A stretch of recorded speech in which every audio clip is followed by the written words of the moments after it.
हाँ तो बच्चों, क्लास 8 सोशल साइंस में हमारा चल रहा था पॉलिटिकल साइंस में चैप्टर नंबर 10 में भी हम पहुंच चुके थे पेज नंबर 254। तो सभी बच्चे पेज नंबर 254 खोल लेंगे भाई, और यहाँ से करेंगे अपनी रीडिंग स्टार्ट।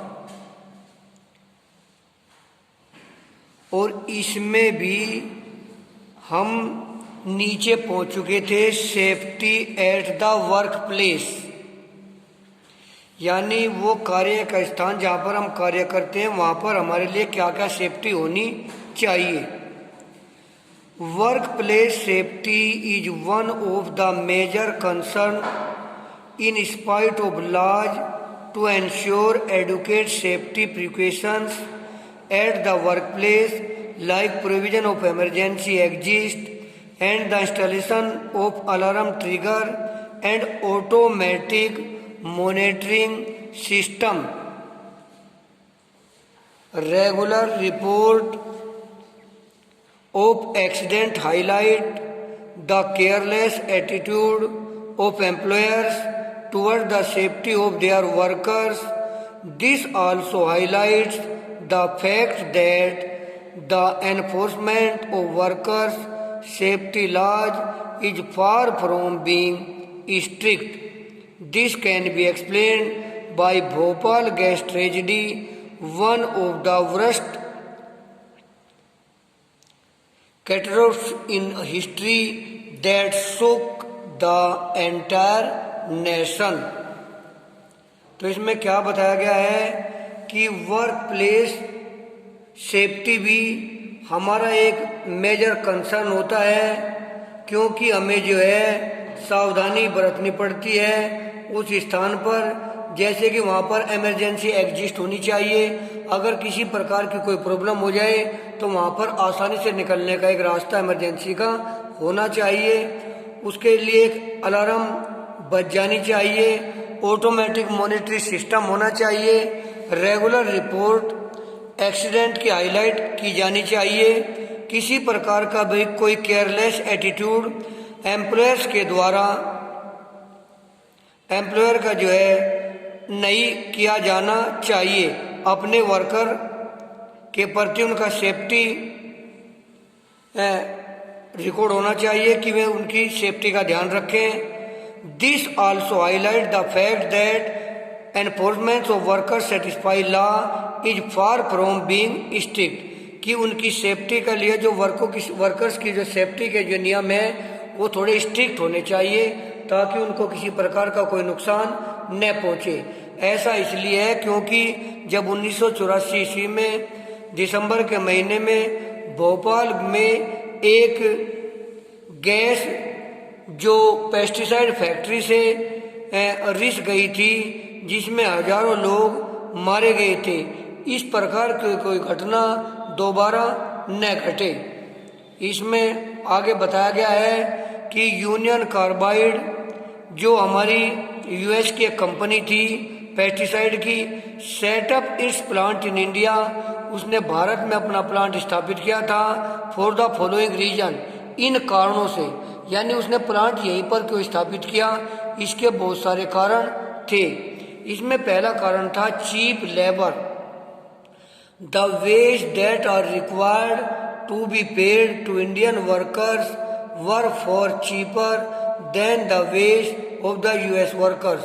हमारे यहाँ इसका स्थापित होने का एक सबसे बड़ा कारण ये भी रहा कि हमारे यहाँ जो मजदूरी दर है वो जो वर्कर्स को पे की जाती है वो कम है यूएस वर्कर के मुकाबले, इसलिए उसने जो है यहाँ पर इंडियन वर्कर्स से काम करवाना ज़्यादा उचित समझा। दूसरी बात है लॉन्गर आवर ऑफ वर्क, जो कंपनीज हैं can employ workers for longer hours, वे यहाँ हमारे यहाँ के जो वर्कर हैं वे ज़्यादा समय तक कार्य कर लेते हैं। यानी कि अगर वहाँ के वर्कर 6 घंटे कार्य करते हैं तो हमारे यहाँ के 8 या 10 घंटे कार्य कर सकते हैं उसी मजदूरी में, और मजदूरी भी सस्ती है। कर्बिंग एडिशनल एक्सपेंसेस, जो हाउसिंग एक्सपेंसेस और अदर अलाउंसेज हैं, वर फीवर कंपेयर्ड टू यूएस। हमारे यहाँ पर जो खर्चे हैं, जो भत्ते दिए जाते हैं, जो अलाउंस दिए जाते हैं वर्कर्स को, वे यूएस की तुलना में काफ़ी कम है। चौथी बात है हायर प्रॉफिट। इन सब के कारण क्योंकि चीप लेबर मिल जाता है, लॉन्गर आवर वर्क के लिए कार्य करते हैं वे, एडिशनल भत्ते भी ज़्यादा नहीं देने पड़ते हैं, इसलिए कंपनी को यहाँ पर प्रॉफिट क्या होता है, हायर हो जाता है। कॉस्ट कटिंग मेजर्स, यानी जो कॉस्ट ऑफ प्रोडक्शन की जो होता है वो कम हो जाता है, जिसके कारण secured higher profit for the company. Company को मुनाफा ज़्यादा मिल जाता है, और कंपनी को मुनाफा ज़्यादा मिलने के कारण क्या होता है कि प्रॉफिट जो है कंपनी का बढ़ जाता है। यही सब रीजन रहे जिनके कारण से जो कंपनी थी यूनियन कार्बाइड की वो भारत में स्थापित हुई। इसके बाद अब हम इसके आज तुम्हें करवा देते हैं, जो HW में आप कर लेंगे, choose the correct option. Choose the correct option में पहला क्या है, minimum wage for workers are set by. जो न्यूनतम मजदूरी निर्धारित की जाती है वर्कर्स के द्वारा, वो जो है की जाती है बाई एम्प्लॉयर्स, जो रोजगार देने वाले लोग होते हैं। दूसरी बात है Bhopal gas tragedy is a classic example of. ये काहे का क्लासिक एग्जाम्पल है, ये है भाई इंडस्ट्रियल कैटास्ट्रोफ का, जो वहाँ पर एक भयंकर दुर्घटना घट गई थी दिसंबर 1984 में। तो यही इसका राइट आंसर है, इसलिए मैं राइट आंसर ये आपको बता रहा हूँ। इसके बाद 3 और हैं, इनके राइट आंसर और बता देता हूँ मैं। जैसे child labour workers are employed in construction sites, factories. तुम्हारी जानकारी के लिए ये कंस्ट्रक्शन में भी और फैक्ट्रीज में भी दोनों ही जगह चाइल्ड लेबर का वर्कर का यूज किया जा रहा है, जो कि अपने आप में बहुत गलत है। तो इसका आंसर होगा बोथ ए एंड बी। इसके बाद डी आता है worker union are. Worker union legal है, इलीगल है, ये अनडिजायरेबल है।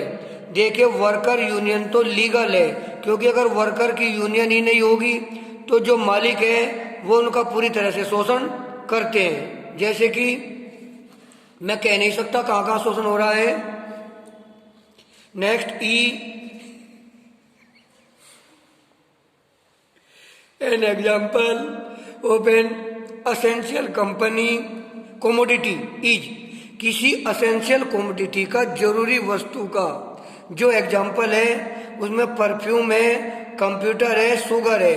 देखिए परफ्यूम पैसे वाले लगाएंगे तो इसकी आवश्यकता कोई जरूरी नहीं है, कंप्यूटर भी पैसा जेब में होगा तो खरीदा जाएगा, इसकी आवश्यकता नहीं है। इसलिए शुगर हमारे लिए असेंशियल कमोडिटी है, क्योंकि इसके बिना हमारा काम नहीं चल सकता है। तो आज के लिए ये रीडिंग करेंगे, और रीडिंग करने के बाद इसका चूज द करेक्ट ऑप्शन आप कर लेंगे।